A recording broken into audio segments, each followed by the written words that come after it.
ഇടത്തിന് പകരം വലം കൈ അറുത്തതും, പിന്നെ കുഞ്ഞനന്തൻ എനിക്ക് പകരം മരിച്ചപ്പോ തല്ലിക്കൊല്ലാതെ വിട്ടതും നീലകണ്ഠന്റെ കഴിവുകേടായി കാണരുത് നീ. വലം കൈയിലേക്ക് ചോര ഓട്ടം കൂടിയപ്പോഴും ആയുധം താനെ കൈയിലേക്ക് വന്നപ്പോഴും മനസ്സിനെ ശരീരത്തെ ജയിക്കാൻ ഞാൻ ശീലിച്ചതിന്റെ ഫലമാണ് നീ. എന്താടോ നന്നാവാത്ത? അനായാസേന മരണം വിനാ ദൈന്യേന ജീവിതം. ദേഹിമ കൃപയാ ശംഭോ ത്വയീ ഭക്തി മഞ്ജല. അനായാസമായ മരണം, ദീനമില്ലാത്ത ജീവിതം നിന്നിൽ അചഞ്ചല ഭക്തനായി എനിക്ക് തന്നാലും ശംഭോ ശങ്കര ഗൗരീപദേ.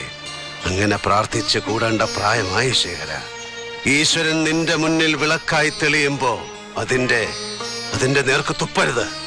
വഴി മാറടാ മുണ്ടക്കൽ ശേഖരം.